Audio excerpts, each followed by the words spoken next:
नमस्कार, आप देख रहे हैं स्पेशल रिपोर्ट और आपके साथ में विजेंद्र सोलंकी। देश में पेट्रोल के दाम बढ़ चुके हैं, गैस के दाम बढ़ चुके हैं, डीजल के दाम बढ़ चुके हैं और इससे महंगाई बढ़ चुकी है। खुदरा महंगाई दर दहाई के आंकड़े में चल रही है। ऐसे में क्या अब आरबीआई रुपए को डॉलर के मुकाबले संभालने के लिए रेपो रेट बढ़ाकर घर की ईएमआई और लोन को भी महंगा कर देगा? कल रिजर्व बैंक की मौद्रिक समीक्षा बैठक में फैसला होना है। फैसला रेपो रेट बढ़ानी है या घटानी है, या फिर जो है बस वही रखनी है। अगर बढ़ानी है घटानी है तो कितनी और उसका आपकी जेब पर क्या असर पड़ेगा? चलिए आपको समझाते हैं वैश्विक स्थिति का रेपो रेट पर क्या असर पड़ेगा, इसके बढ़ने से आपकी ईएमआई कितनी महंगी हो जाएगी या कम हो जाएगी, साथ ही वो कौन कौन से फैक्टर हैं जिसका असर सीधे तौर पर रेपो रेट पर पड़ता है और भारत के पास क्या विकल्प है। जरा समझिए, देश में कल महंगाई बढ़ाकर रुपए को मजबूत किया जाएगा या फिर ना बढ़ाकर आम आदमी को मजबूत रखा जाएगा।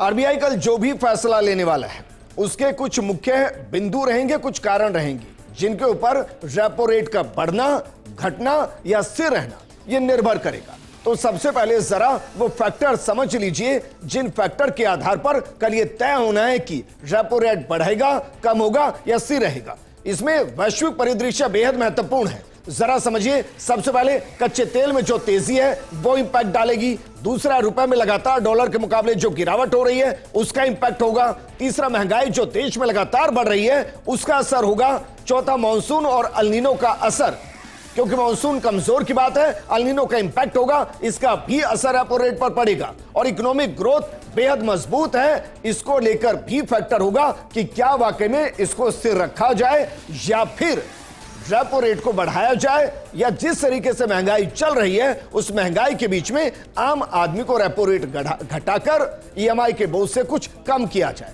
चलिए एक एक करके इन तमाम 5 फैक्टर को समझते हैं कि रेपो रेट में इनकी भूमिका क्या होगी। उसके बाद आपको बताएंगे कि रेपो रेट अगर बढ़ती है तो आपकी ईएमआई कितनी बढ़ेगी और अगर रेपो रेट घटती है तो आपकी ईएमआई कितनी घटेगी, क्योंकि अगर वो स्थिर है तो बहुत फर्क नहीं पड़ रहा है। सबसे पहले कच्चे तेल में तेजी, इसका इंपैक्ट क्या रहेगा, क्योंकि रिजर्व बैंक के लिए इस समय सबसे बड़ा जोखिम कच्चे तेल में तेजी है। ईरान क्राइसिस के कारण कच्चा तेल एक समय में $126 प्रति बैरल तक पहुंच गया था।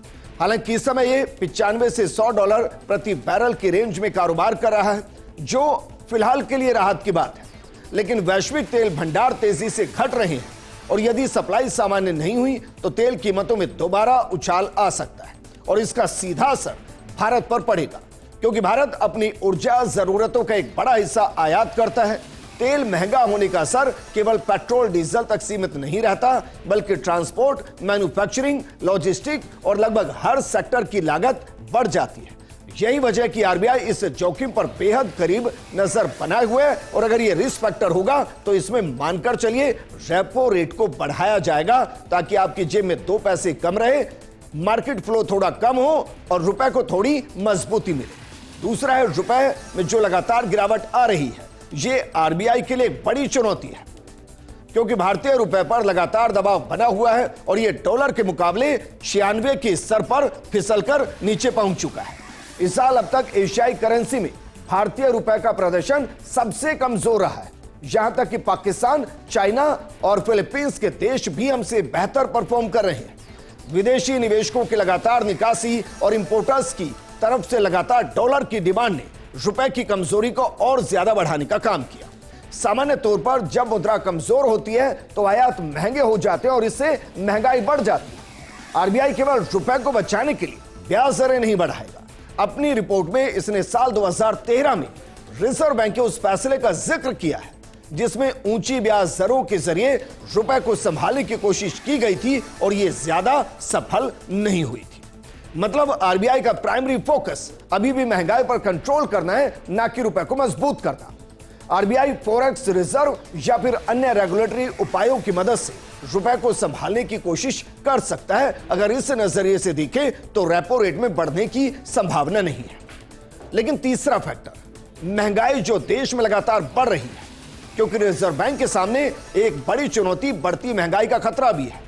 इससे पहले अप्रैल महीने में आरबीआई एमपीसी की बैठक हुई थी, जिसमें रेपो रेट को 5.25% पर बरकरार रखा गया था। उसमें कोई बदलाव नहीं किया गया, लेकिन उसके बाद से पेट्रोल, डीजल, सीएनजी की कीमतों में लगातार बढ़ोतरी हो रही है और इसका असर कंजप्शन और कंज्यूमर दोनों पर दिखाई दे रहा है। कई कंपनियां लागत बढ़ने के कारण उत्पादों की कीमतों में बढ़ोतरी कर रही है और इससे मार्केट पर प्रेशर क्रिएट हो रहा है। चौथा, महंगाई का रेपो रेट से अब कनेक्शन क्या है, जरा इसको भी एक बार समझ लीजिए। क्योंकि वैश्विक तनाव और क्रूड ऑयल की बढ़ती कीमतों से ईंधन की लागत बढ़ी है। ऐसे में देश में रिटेल महंगाई के अनुमानों पर दोबारा विचार किया जा रहा है। आमतौर पर महंगाई बढ़ने पर रिजर्व बैंक रेपो रेट को बढ़ा देता है। रेपो रेट बढ़ने से बैंकों को आरबीआई से मिलने वाला पैसा महंगा हो जाता है और अपना नुकसान कम करने के लिए बैंक भी ग्राहकों को होम लोन, कार लोन और पर्सनल लोन पर ब्याज दरें बढ़ा देता है। ब्याज दर बढ़ने से लोन की ईएमआई भी बढ़ जाती है।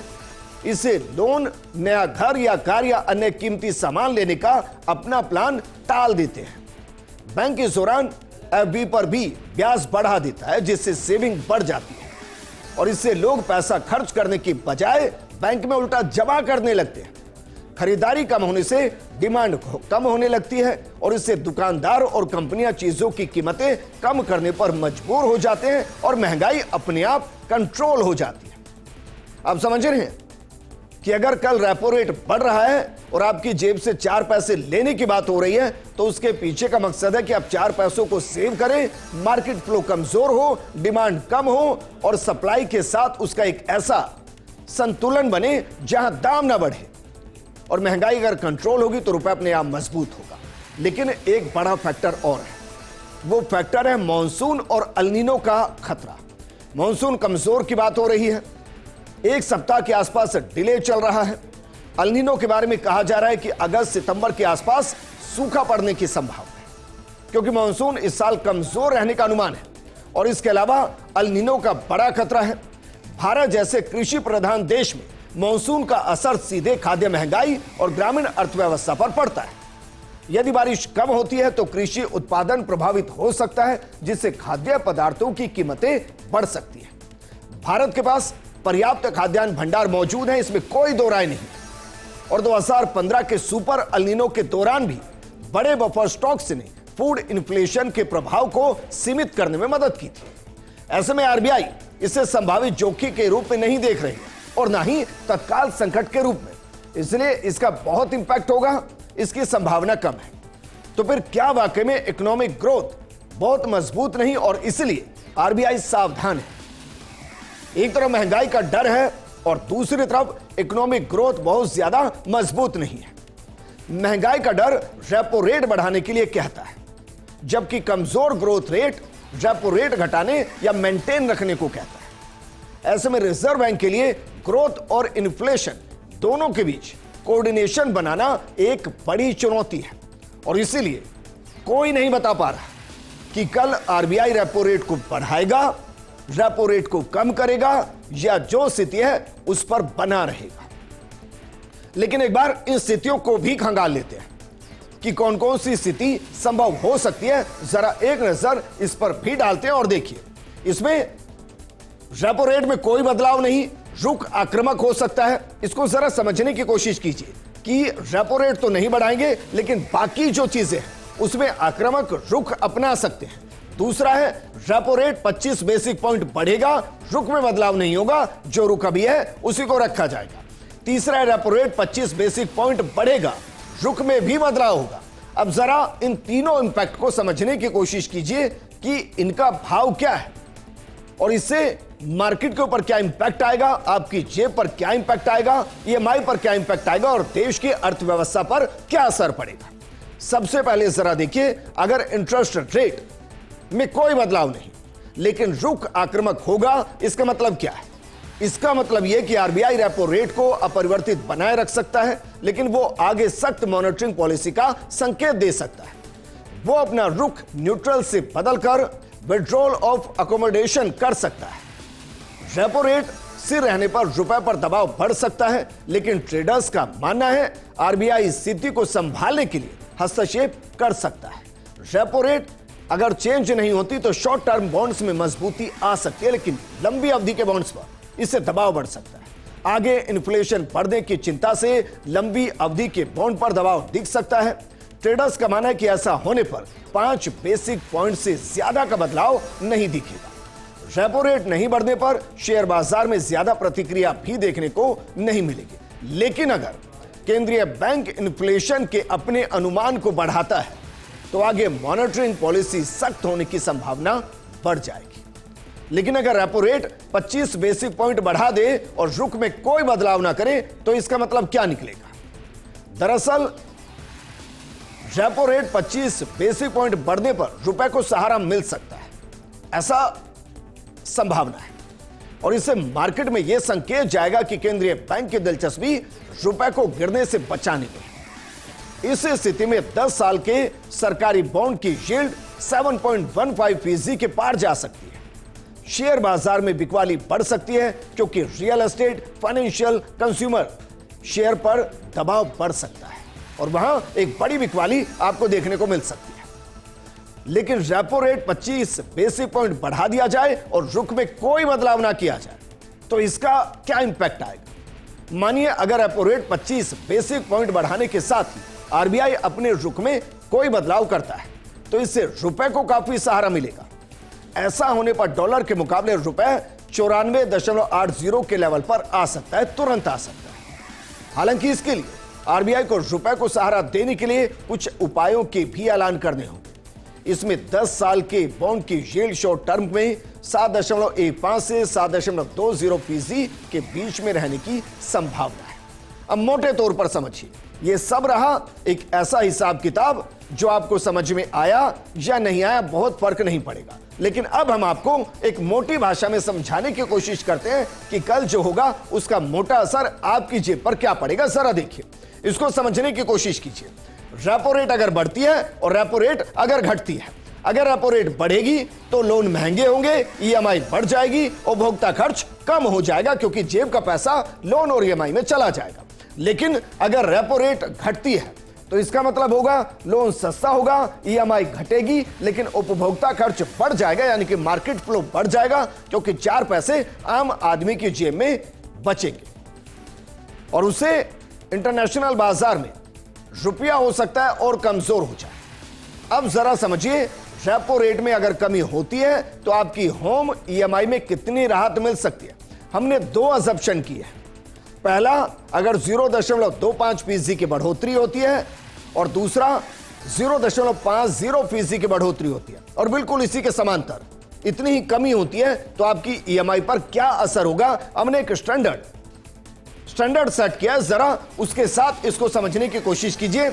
हमने माना है कि आपने 50 लाख का लोन लिया है और वो 20 साल की अवधि के लिए लिया है और उस पर जो अभी इंटरेस्ट आप पे कर रहे हैं वो 8.50% प्रति वर्ष कर रहे हैं। अब जरा समझिए, अगर 0.25% की कमी रेपो रेट में होती है तो नई ब्याज दर क्या होगी? 8.5% में से 1.25% घटा लीजिए, यानी कि 8.25%। नई मासिक ईएमआई क्या होगी? 43,595, जबकि पहले आप ईएमआई कितनी भर रहे थे? 43,806। इसका मतलब हो गया ईएमआई में जो कमी आई वो 211 रुपए प्रति माह आई।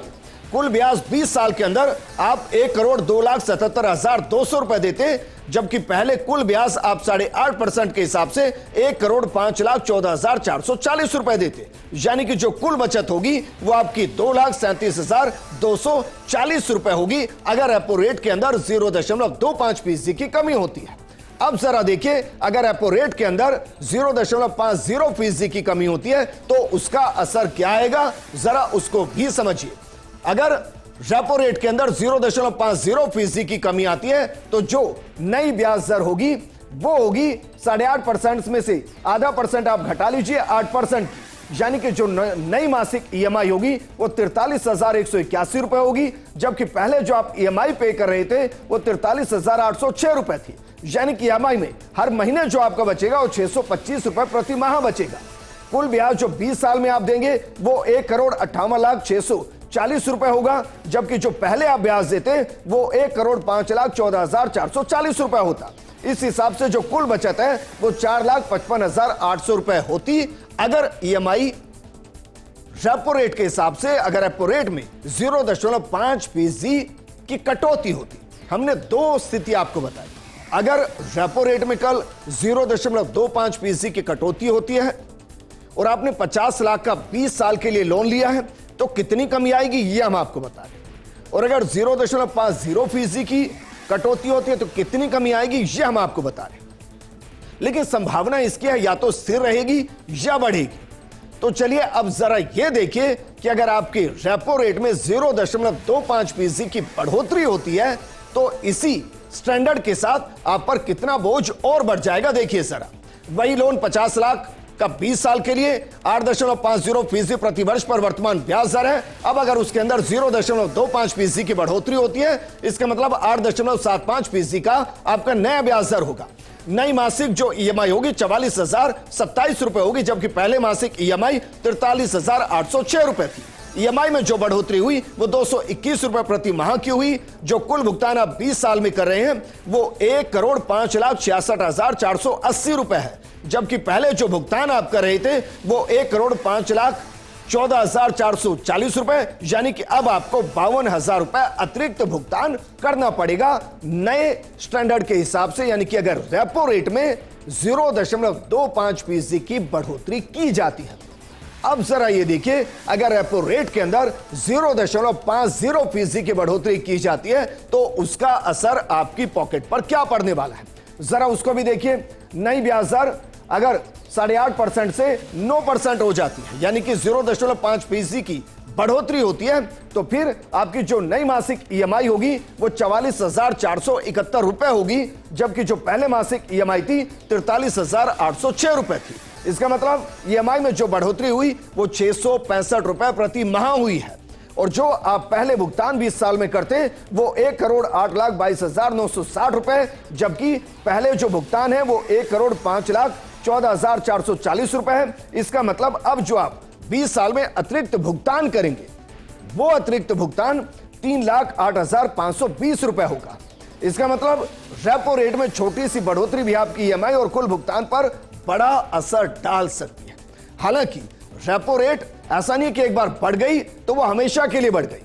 हो सकता है अभी 0.25% या 0.50% की बढ़ोतरी हो, लेकिन हो सकता है 6 महीने के बाद समीक्षा हो और उसमें कमी कर दी जाए, तो कमी करने के साथ आपकी ईएमआई भी उसी तरीके से कम हो जाएगी। लेकिन फिलहाल देश की जो स्थिति है उसमें महंगाई एक बड़ा मुद्दा है।